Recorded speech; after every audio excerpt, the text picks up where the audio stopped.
este momento le doy la más cordial bienvenida a nuestro invitado esta tarde, noche, y por supuesto, como siempre, recibirte es un placer, mi querido Helios Ruiz Esparza, ¿cómo estás?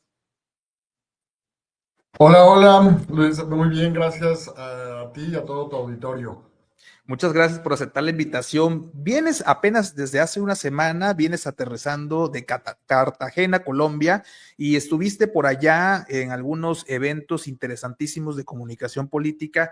Y pues como tú sabes, Helios, aquí platicamos de toda esta agenda pública, esta agenda política, este tema que pues nos apasiona, pero que además con el paso de los años hemos adquirido mucha más experiencia que nos permite tener puntos de vista profesional como el tuyo, que pues evidentemente encabezas la consultora Elitix Consulting, una gran consultora reconocida, y además que eres presidente de ASAIPOL, esta asociación internacional de consultores políticos. Cuéntame rápidamente, después de este pequeño intro, ¿cómo te fue en Colombia? ¿Qué fuiste a hacer allá? ¿Con quiénes te viste? ¿Y qué temas trataron?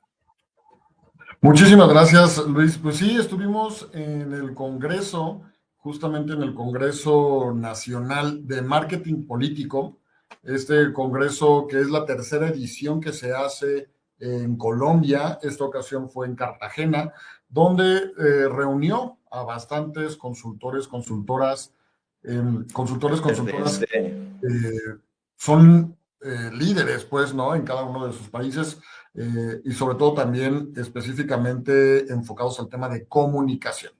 ¿Por qué? Ya que esta asociación está organizada por una asociación colombiana, la Asociación Nacional de Consultores Políticos, eh, se da la tarea de reunir las nuevas tendencias, de reunir las nuevas visiones del marketing y de la comunicación política para llevarles justamente a todas estas Futuro que se de la están salud tiene. lanzando, ¿no? Que se están aventando a las candidaturas, que justamente el próximo año, por ejemplo, en Colombia se elige al nuevo presidente, se elige a los nuevos senadores y para el 2027 se eligen todas las candidaturas locales, los presidentes municipales, los consejos, entre otros puestos, ¿no? Entonces, este Congreso de Marketing Político fue especialmente diseñado para las personas, tanto para gobierno como para los candidatos o precandidatos.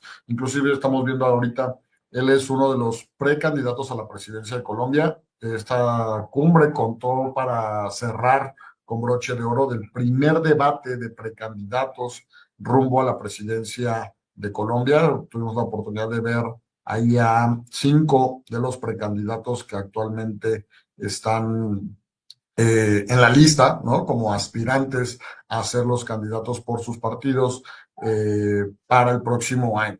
Entonces, de eso trató, justamente estuvieron personas como, bueno, ahí veíamos a Carlos, justamente, de los Salud de principales los colombianos es como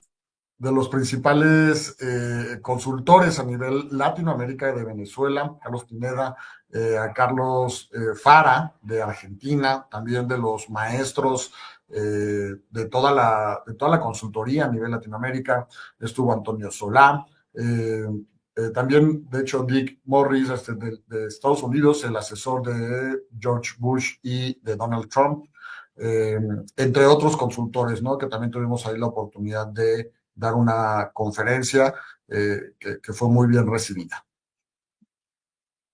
Oye, Elios, fíjate que viendo estos temas, no podemos dejar pasar que el hecho de que hayas estado allá, tú como una voz certificada por tu experiencia y profesionalismo como Elites Consulting y como presidente de ASAIPOL, pues la verdad es que tu experiencia allá pues seguramente fue valiosa, pero en este momento en el cual Colombia atraviesa una especie de crisis político-electoral, pues no es cosa menor el que se lleve a cabo este tipo de eventos allá, que sea la palestra para que candidatos presidenciales, candidatos y candidatas a diversos cargos de elección popular que están a punto de llevarse a cabo allá, esté pues de alguna manera polarizado el ambiente, ¿no? Recientemente acabamos de ver que el día de ayer falleció un ex candidato y por supuesto en la forma en que falleció, pues evidentemente lamentable, fue ocasionado por un atentado a su vida y que finalmente le cobró factura,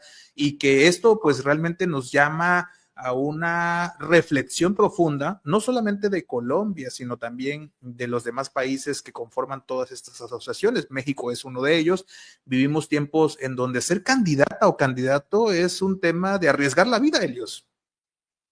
Totalmente. Sí, el lamentable fallecimiento de Miguel Uribe en días pasados, ¿no? Después de este fuerte atentado que sufrió en las calles de Bogotá. Eh, También lo vimos, o sea, lo vi ahora sí que de primera mano en este debate presidencial, donde traen todo eh, pues un equipo bastante fuerte de seguridad, todos los precandidatos. No había ninguno sin seguridad. Eh, Inclusive también algunos candidatos al Senado de la República traían su propia seguridad. Sí se vive justamente eh, pues este miedo, ¿no? Y justamente, como bien comentas, el tema de la hiperpolarización se está dando en toda la región. También lo vimos, por ejemplo, en Argentina, que platicaba contigo cuando estábamos por allá en Buenos Aires hace un mes aproximadamente. Se vive la hiperpolarización social, porque de lo político brinca a lo social. Y veíamos a personas a favor de Cristina Fernández Kirchner, a favor de Javier Milei, inclusive llegando a ver hasta de repente conatos, ¿no? De peleas, de confrontación fuerte, eh, que realmente pasa de lo político a lo social, y que tenemos que tener mucho cuidado ahí, ya que la comunicación de campañas políticas es fundamental para ver el termómetro social. Y dependiendo de ello, pues también se ve exactamente cómo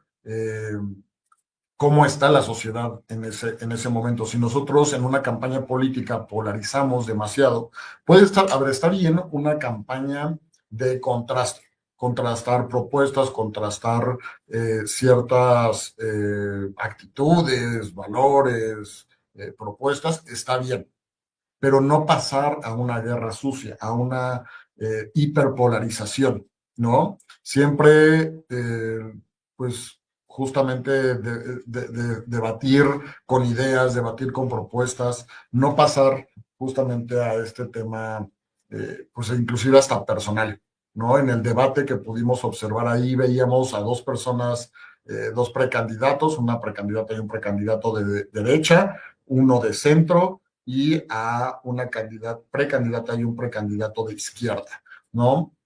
Donde se notaba luego el tema de la comunicación, la narrativa que se está utilizando, una narrativa muy polarizante, donde no se da espacio para el diálogo, donde no existe este espacio donde a lo mejor pueden tener algunas ideas buenas o algunas ideas que inclusive en el mismo debate, ¿no? Un candidato, bueno, un precandidato le puso un 4 a otro precandidato donde decía, no, todo lo que venga de ti lo vamos a votar en contra.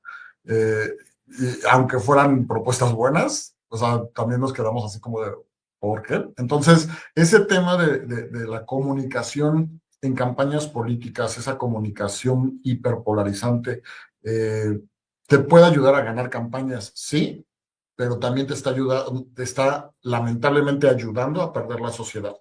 Y como bien dices tú, también aquí en México estamos viviendo en la campaña pasada tan solo tantos pues asesinatos, ¿no? Que se dieron justamente para los candidatos.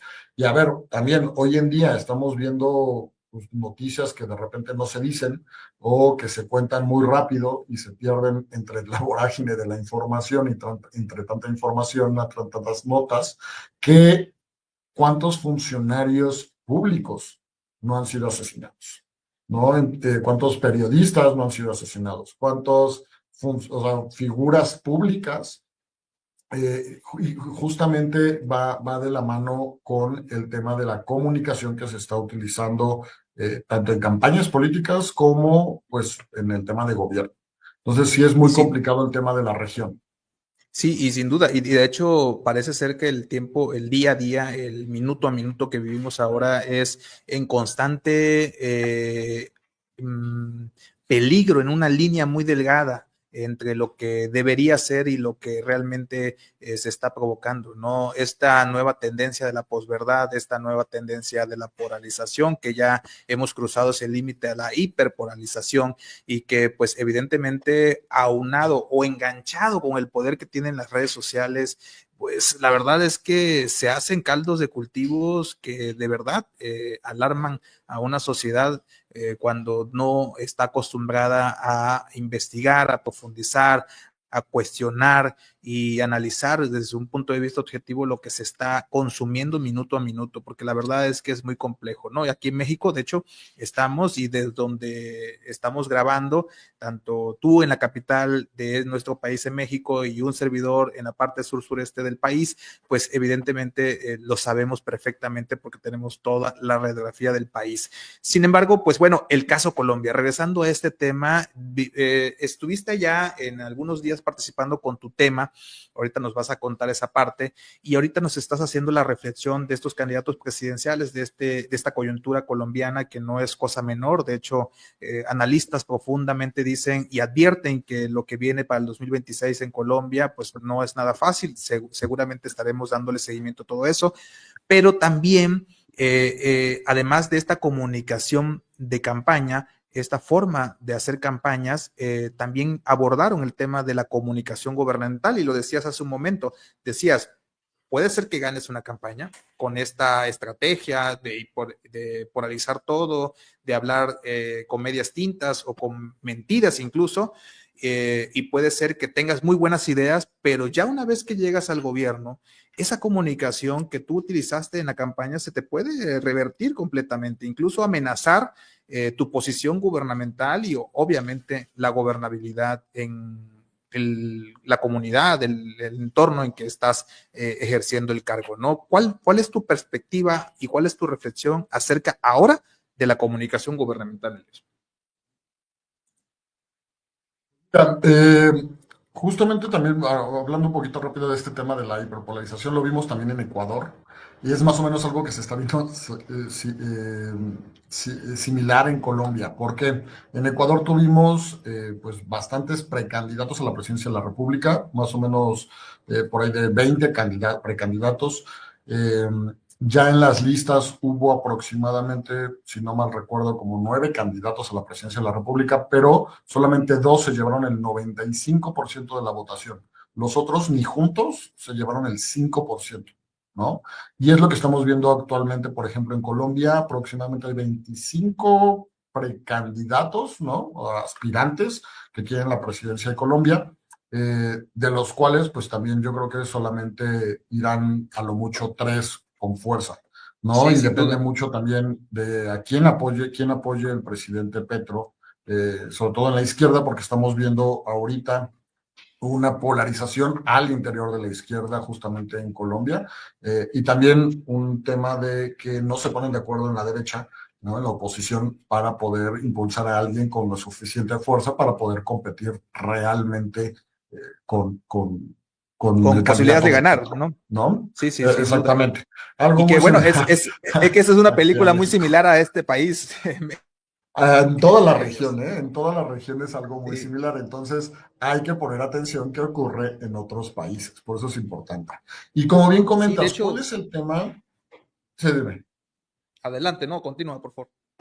Y justo algo que comentas es porque en el tema de gobierno, el tema de comunicación, sí es importante esta parte. ¿Por qué? Porque, por ejemplo, en Petro ha tenido diferentes problemas, por así decirlo, disgustos y debates, inclusive mediáticos, con la Cámara de Representantes, ¿no? Con el Senado, que no le ha permitido hacer varias cosas que dependen del Senado de la República colombiana, al igual que con varios gobiernos, que allá son departamentos, lo que sería aquí estados, allá son departamentos, con varios gobernadores que justamente son oposición. ¿no? Entonces, ¿qué es lo que está ocurriendo? Hay muchos que están haciendo su trabajo, donde comunican qué es lo que hacen y lo comunican de una forma digital muy interesante. Como bien comentas, también están utilizando mucho el tema tecnológico. Eh, en las últimas campañas, este, el tema de la inteligencia artificial, pero por lo que vimos justamente en este congreso, lo que vimos en el congreso pasado en Buenos Aires, cada vez estamos más cerca de que la inteligencia artificial esté ya más posicionado, si bien lo utilizamos como herramientas en algunas campañas, en algunos gobiernos, ya está puliéndose cada vez más para ser utilizado de forma más constante y más directa para la cuestión de la comunicación política, ¿no? Tanto de gobierno como en campañas políticas. Entonces, creo que es interesante ver lo que va a ocurrir, por ejemplo, en las legislativas de Argentina. Es interesante ver qué es lo que va a ocurrir en las presidenciales de Colombia, porque de ahí podemos también aprender mucho de lo que se vaya a hacer o a utilizar, o se pueda llegar a utilizar en las próximas elecciones aquí en México. Y realmente eso también nos lleva a hacernos cuestionamientos de eso que funciona, Helios, y eso que de verdad no se debe replicar, incluso aunque tengamos de alguna manera, aunque tengamos la tentación de hacerlo porque nos han dicho que funciona, porque nos garantizan un bloque importante de apoyo, etcétera, etcétera. Me parece importante esos casos de éxito que mencionas ahorita, de cómo comunica el funcionario público, el ente público, cómo comunica en casos de éxito. ¿Cuál fue la experiencia que tú traes allá de Colombia que pudiera servir aquí en el país, en México y sobre todo en los países donde te mueves a través de la consultoría, que pues, evidentemente son varios, como acabas de mencionar, Ecuador, Argentina y todos los demás? Mira, creo que algo importante que normalmente no se hace y me agradó bastante, la tendencia de dar seguimiento a la comunicación de campaña. ¿Por qué? ¿Qué ocurre cuando normalmente un candidato gana y ya llega al gobierno? Hace literalmente borrón y cuenta nueva, ¿no? O sea, ya pasó la campaña y ahora continúa. Y no existe un seguimiento justamente de lo que se dijo o lo que se hizo en campaña y lo que se está haciendo en gobierno. Que creo que es importante recordarle a las personas de dónde venimos y hacia dónde vamos, ¿no? E informarle a las personas. Sí está bien, por ejemplo, se tiene el tema que ya lo platicamos aquí también en tu espacio, los 100 días, ¿no? Los primeros 100 Claro. días. Se tienen los informes anuales, se tienen varias cosas, pero ¿qué ocurriría si nosotros llevamos de la mano a las personas y les recordamos que en campaña se prometió esto y ya se está haciendo? O que se hizo esto y vamos a la mitad o vamos en una cuarta parte, pero vamos avanzando para que la gente se dé cuenta que sí se está trabajando, que sí se está cumpliendo lo que se prometió, ¿no? Y que recuerden justamente lo que se dijo y lo que se está haciendo. ¿Eso qué hace? Reforzar la congruencia, crear confianza en el electorado, crear confianza en la ciudadanía. Si nosotros brindamos estas herramientas para que las personas puedan evaluarnos, vamos a crear mayor congruencia entre lo que decimos y lo que hacemos, que es de donde más cojean los políticos.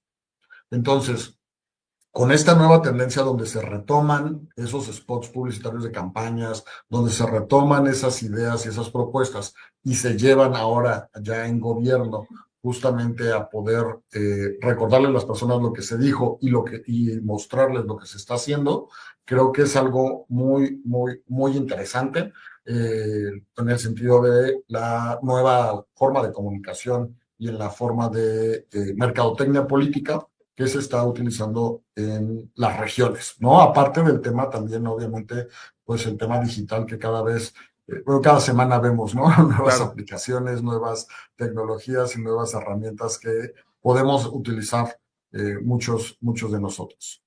Estamos platicando con Helios Ruiz Esparza, consultor en Elite Teats y además presidente de ACEPOL, que amablemente asiste a esta invitación.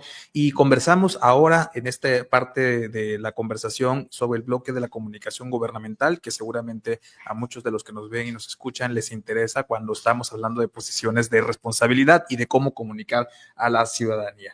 Y precisamente en este tema, Helios, pues hay naturalmente, y creo que cada vez más creciente, y lo mencionabas hace un momento, esa crisis de confianza en la narrativa institucional, ¿no? Decías tú, ponías ejemplos de los 100 días, ponías ejemplo el tema de las redes sociales, etcétera, etcétera.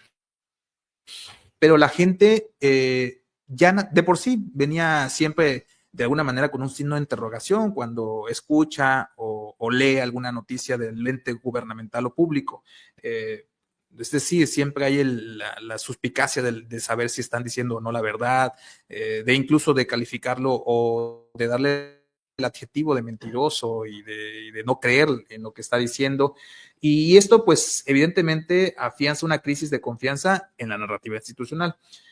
En tu caso, y con esta experiencia que traes, no solamente de Colombia, sino de Ecuador, de Argentina y por supuesto de México, ¿cómo se comunica el Estado en contextos de constante polarización y, pues obviamente, que la ciudadanía todos los días consume una cantidad de información que muchas de ellas, me atrevo a decir que una gran cantidad de esa información es errónea o es no solamente errónea, sino también peligrosa, ¿no? Porque incluso está diseñada, como bien dices tú, por la inteligencia artificial y por otros entes interesados en corromper finalmente esa situación. ¿Cómo comunicar en ese ambiente polarizado, hiperpolarizado? Mira, es una gran diferencia el tema de la comunicación gubernamental y la comunicación de campaña política, ¿no? Porque le estás hablando a diferentes públicos. Aquí ya en comunicación gubernamental le estás hablando a todos, a diferencia de la comunicación de campañas políticas, que solamente le estás hablando a unos cuantos, que son a los que quieres llegarles. En la comunicación gubernamental lo que tienes que dar son resultados, punto.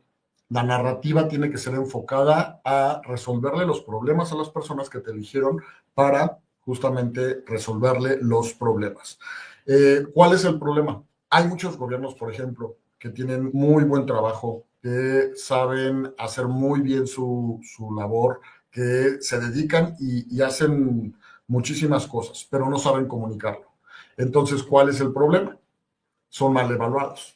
Y hemos visto, inclusive hasta encuestas, ¿no? De las que se publican, que la verdad, pues no son los mejores números, siendo que son muy buenos en su labor, ¿no? En lo que realmente necesitan hacer, pero porque no comunican y la gente no se entera de todo lo que hacen.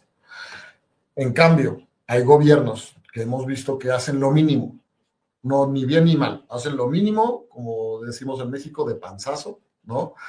Pero comunican muy bien todo lo que hacen, por mínimo que sea. Casi, casi mínimo hacen que plantar un árbol, que barrer una banqueta, ¿no? Y lo publican como si fuera algo espectacular. Y son muy bien evaluados porque se nota y porque están comunicando constantemente lo que realizan. Entonces, aquí recordemos que la comunicación es fundamental para el tema del posicionamiento, para el tema de que las personas vean lo que se está realizando. Muchos dicen es que las personas tienen la obligación también de investigar qué es lo que se hace. Puede ser, pero la gente no tiene tiempo para ello. No tiene tiempo para investigar y para estar al pendiente de lo que está haciendo su gobierno. Entonces, su gobierno lo que tiene que hacer es brindarles esa información, acercarles esa información y a partir de ese momento, pues poder justamente que la sociedad pueda evaluar cuál es el trabajo que está realizando el gobierno, que muchas veces por ser autoridad ya creemos que tienen que estar al pendiente sí o sí todos los ciudadanos. Sin duda. Y de hecho, preguntarte también sobre esto que acabas de mencionar, este ejercicio de estas encuestitis, estas herramientas que algunos gobiernos utilizan como mecanismos de difusión incluso, ¿no? Que es de llamar la atención cuando vemos algunas autoridades de cualquier órgano de gobierno de alguna manera autofelicitarse por el número de posición en el ranking nacional, estatal o municipal. Es muy interesante esto porque ahí la pregunta sería, ¿la ciudadanía cree todos esos elementos que de alguna manera utilizan como vestimenta algunos servidores públicos para poder legitimar su acción de gobierno? ¿Tú cuál es tu opinión al respecto de esto? Mira, tengo una opinión muy crítica al respecto de ello. Inclusive varios amigos se enojan porque pues obviamente se dedican a ello y es un negocio que es de ellos y obviamente pues de ahí sacan dinero, ¿no? De ahí ganan dinero. El Claro, tema de todo las eso cuesta, ¿no? encuestas. Sí. Sí, sí, sí.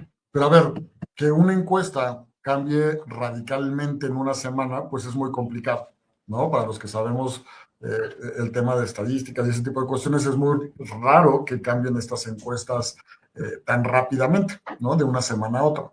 Ahí obviamente lo que pasa es, pues, que compran estas encuestas, que compran paquetes, ¿no? De comunicación para su gobierno, para ver si compran la portada de dicha revista. Yo lo que recomendaría ahí es para la gente, para la ciudadanía, mira, a la ciudadanía no le importan si estás en primer lugar o estás en segundo lugar en la encuesta de la revista Campaigns and Elections, en la revista Líderes, en la revista Alcaldes, en la revista que sea. No les importa. Lo que le importa a la ciudadanía es que recojan su basura, que les llegue agua, que les den los servicios básicos y que tengan seguridad. Punto. Eso es lo que realmente le importa a las personas. Y eso se ha visto, por ejemplo, en focus group, en investigaciones, en encuestas cualitativas con la ciudadanía. Lo que le importa es eso. Estos son más como abracitos al ego de los políticos. Salir en las encuestas y miren, yo hago muy bien las cosas. A ver, si aunque salgas en primer lugar en esa encuesta, si a mí no me llega el agua, si a mí no me llega la seguridad, porque aquí está muy violento, si no pasan a recoger la basura y está hecho un muladar, el camellón que tengo o el parque que tengo aquí al lado, a mí me vale que estés en primer lugar en las encuestas. Entonces, creo que los gobiernos sí tienen que enfocarse muchísimo más en eso. Por ejemplo, lo que gastan en este tema de encuestas, poderlo poner, por ejemplo, en tecnología para el tema de servicios públicos. Ahí, por ejemplo, hemos trabajado con algunos municipios que tienen utilizan la tecnología para tener paneles y ver en qué zonas son los servicios que más requieren, si está funcionando o no, todo ese tipo de cuestiones para saber exactamente qué es lo que necesitan y qué es lo que se tiene que dar en esa zona. Entonces, creo que la principal encuesta, pues son las elecciones, ¿no? Las votaciones y pues obviamente también la aceptación directa de la gente, no específicamente pues de una revista.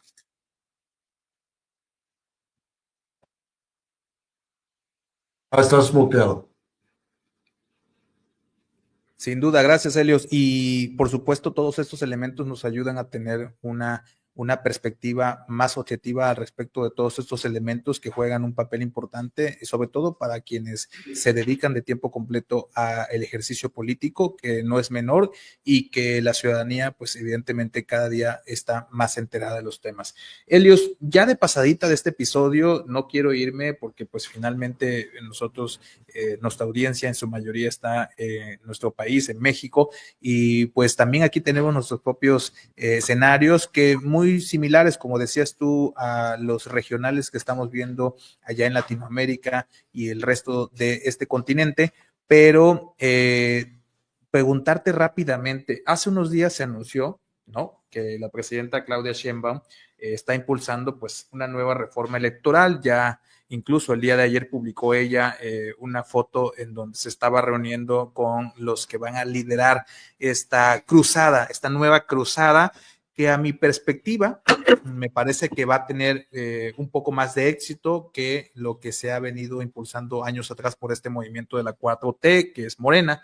Es decir, muchos dicen que no va a pasar. Yo creo que en este momento las condiciones a la presidenta se le dan para hacer muchos movimientos estratégicos, entre ellos una reforma electoral. Está ahí latente, está ahí esa posición, pero ¿cuál es tu opinión como consultor, por supuesto, en este sentido, sobre esta agenda que trae la presidenta y que pues evidentemente ha sido muy controversial, sobre todo en el área de la oposición, y que dicho sea de paso, no es una conversación que traigan las y los mexicanos, es decir, en el contexto de la agenda política quizás está a flor de piel, pero en el contexto nacional, a la gente, como hace rato decías tú, no le interesa realmente estos temas. ¿Cuál es tu opinión al respecto, Elios? Mira, yo creo que, o sea, coincido totalmente. La gente no trae el tema, no le interesa el tema, más allá de que no lo sepa, no le interesa. ¿Por qué? Porque tenemos más, bueno, la gente de pie tiene muchísimo más interés en otros temas básicos, como el tema de la seguridad, ¿no?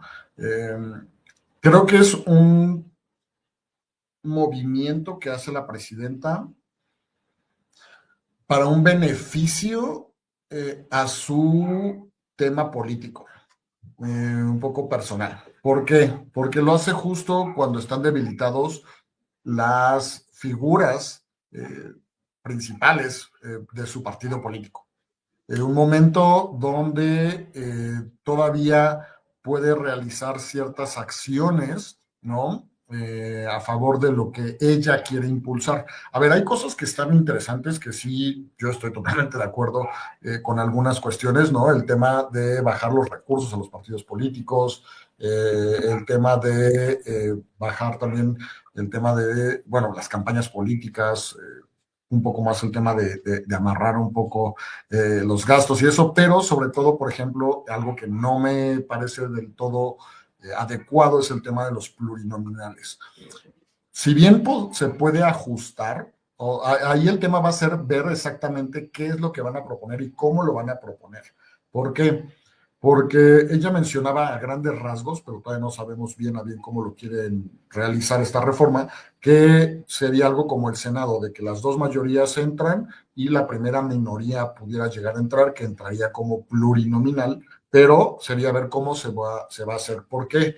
Porque esta figura se crea por la lucha de la izquierda en contra de un régimen justamente eh, que no daba acceso a la oposición, donde no había espacio para voces de la oposición, porque solamente eran los diputados que ganaban, que eran los diputados priistas del régimen, ¿no? En ese momento. Y esta lucha que logra las diputaciones plurinominales para que las minorías pudieran estar representadas es de esa izquierda. Y recordemos que los primeros 100, de entre los primeros 100 diputados plurinominales estaba Pablo Gómez. Él llegó a ser diputado gracias a esa figura que se quiere eliminar. Entonces, hay que tener cuidado y no porque sea Morena, sino porque sea cualquier partido político, porque sea cualquier coalición o por quien sea cualquier gobierno o movimiento.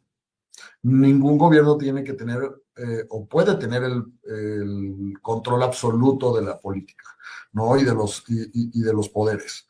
Eso sí es muy necesario en todas las democracias, es lo más sano posible, pero bueno, eh, estamos viendo cómo se acaba poco a poco en varios países de la región, ¿no? Y justamente hoy me llegó por la mañana una encuesta que hace hoy por ahí un amigo, ¿no? Donde la gente, por ejemplo, solamente el 9% de las personas a nivel nacional en México sabe qué son y sabe cómo se eligen a los plurinominales. Solamente por ejemplo, el 7% de las personas a nivel nacional conoce quién es su diputado y quién es su senador. Pero el 69% de las personas cree que afectan justamente a la democracia, a los plurinominales. ¿Por qué? Por la narrativa política que tiene el gobierno actual. Y el 45% prefiere que se reduzcan estos plurinominales, pero no saben realmente cómo son ni para qué sirven, ¿no? Y el 33% prefiere que se eliminen, pero si no saben para qué son o cómo se eligen, ¿Cómo van a preferir que se reduzcan o que se eliminen? ¿Sabes? Ese es el tema de la narrativa que está haciendo el gobierno federal para que las personas puedan o crean justamente la narrativa que ellos quieren imponer. Sin duda, la muestra que tú amablemente estás conversando es la de nuestros amigos de Poligrama, Reforma Electoral, una encuesta que lanzó este día y que pues evidentemente ya nos llegó igual a nosotros, es la que estabas describiendo de Patricio Morales, que le enviamos un saludo y que precisamente lo vamos a tener en conversación en próximos días para hablar de esta medición que me parece importante conversar y que coincido contigo, Elius. La verdad es que me parece que aunado a lo que dijiste sobre el tema de la presidenta, la doctora Sheinbaum, no solamente es un tema que le beneficia a ella en su calidad de primera mandataria, sino también en su legado, ¿no? Y en esa posibilidad de también dejar atrás esa sombra hasta cierto punto, de quien la cobijó y la llevó a ser presidenta de este país. Pero vamos a estar muy atentos porque sin duda es un tema controversial al interior del orden público, al interior de la jerarquía política de este país, de los poderes. Recordemos que venimos de una zarandeada del Poder Judicial, que por cierto ya el próximo mes estarían entrando en función de los nuevos servidores públicos del Poder Judicial, que pues dicho sea de paso ya vienen con mucha controversia y este tema llega en este momento precisamente, como bien lo dices tú y coincido contigo, llega en un momento en donde las figuras de Morena, sobre todo los que tienen la responsabilidad de liderar en las diferentes sectores o segmentos del Estado, llegan débiles y así lo vemos. Hace también apenas unos días vimos una foto en donde la doctora Sheinbaum se toma la imagen con el coordinador de los diputados y el coordinador de los senadores, dicho sea de paso, muy señalados en estos últimos días y que pues precisamente me parece que es una señal muy interesante porque aunado a este discurso sobre la reforma electoral, pues me parece que llega oportuno para la presidenta. Por eso sostengo que esto parece ser va a transitar hacia la posibilidad de esta reforma electoral y que pues dicho sea de paso, veremos en qué acaba todo esto, ¿no? Pero te agradezco También, mucho, Helios. Adelante, por favor. también, nada más rapidísimo, también hay que ver muy bien con, o sea, de la mano con esta reforma electoral, los partidos, acuérdense que tenemos muchísimos movimientos que están queriendo ser partidos políticos. Hay dos muy fuertes que son Somos MX, que es de Acosta Naranjo, ¿no? Los experredistas, experistas y demás. Y también hay otro partido que se está formando que es Construyendo Solidaridad y Paz, eh, que las siglas son CSP, como si fuera Claudia Sheinbaum Pardo, casualmente, que es de Hugo Eric Flores, del Partido Encuentro Social.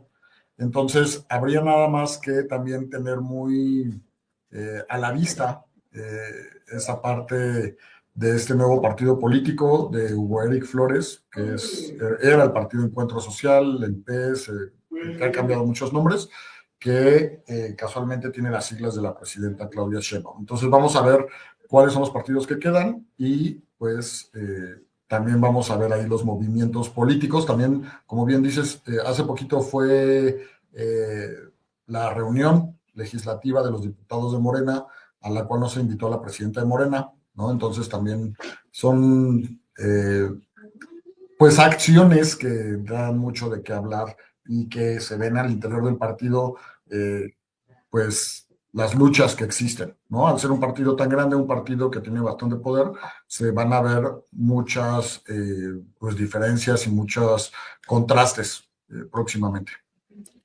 Sin duda, y que muchos al principio dijeron, y aquí se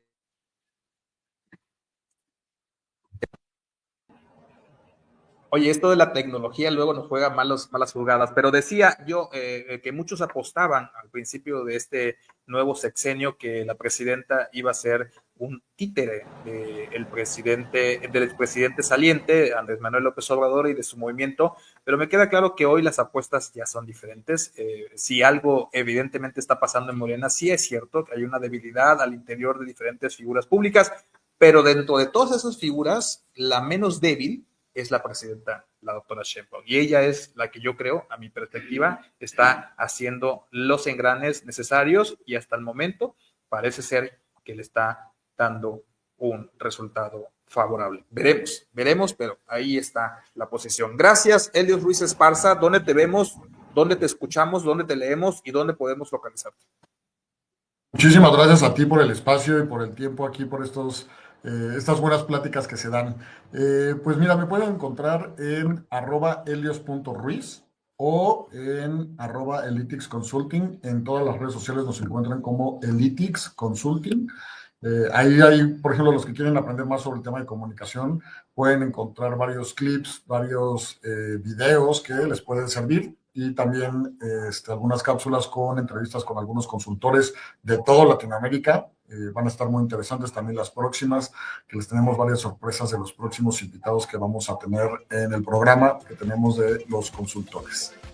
Sin duda, ahí estamos viendo en la parte superior derecha de nuestra pantalla el logotipo que habla Helios Ruiz Esparza, Elitix Consulting, así lo pueden encontrar en las redes sociales, y si ven esa figura, seguramente será la página oficial. Gracias, Helios, por habernos acompañado, te mando un fuerte abrazo hasta la Ciudad de México.